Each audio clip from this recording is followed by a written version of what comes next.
ቁርአን እንጋብዛችሁ ብለው ከዚያ በኋላ ሙዚቃ የሚጋብዙ ሰዎች ስህተት ነው ያደረጉ ያሉት።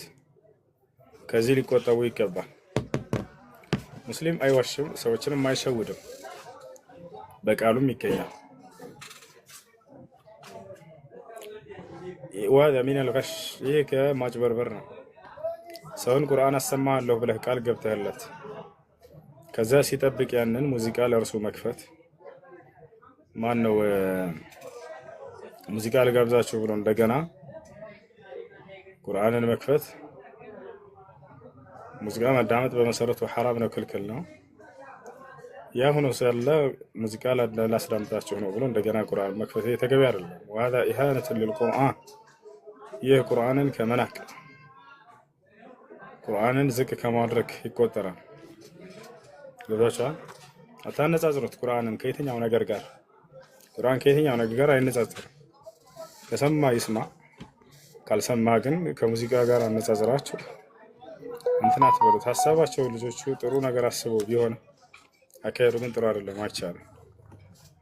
القرآن لا يقارن مع أي شيء في هذه الحياة الدنيا وفي الآخرة. يهنا وسلمنا يكرباي ثلاث يا سمام سما يا سمام سما يهنا وسلمنا يهنا ሃይማኖት ማስለም የማይፈልግ ሰውን በጉልበት ይህና ወስለምና ታሪክ ምስክር ነው ይናገር ጠላት አላሏትም እንጂ ስለኔ ቢሏት ሕይወቷን ለማትረፍ ቃሏን በመስጠት ልቧ ሳያምንበት ሰልም ያለው ምትል ባሰት በውሸት ካልሆነ በስተቀር ለሕዝብ ቆጠራ ለሙስሊም ብዛት ምንም ፋይዳ የለው የውሸት እምነት አላህ ጥራት እንጂ አይሻም ብዛት።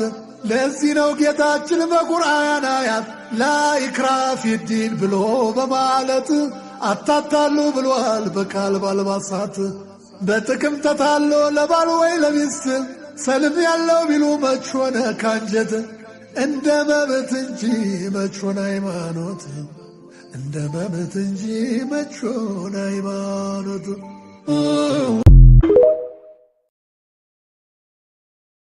أبشر ركني هالرابور اندبرتي قلبي مؤمنة ركنا سنو ما صبرتي وبستي من دار قتيت وبلوت دبرتي الله والله جدني وذكرني الله والله የዛሬው ጁምዓ አላህ ሆይ ለተጨነቀው ሁሉ መፍትሄን፣ ለዱዓ ሁሉ ተቀባይነትን፣ ለህመም ሁሉ ፈውስን፣ ለወንጀል ሁሉ ምህረትን፣ ለተቸገረ ሁሉ ሪዝቅን፣ ለሞተ ሁሉ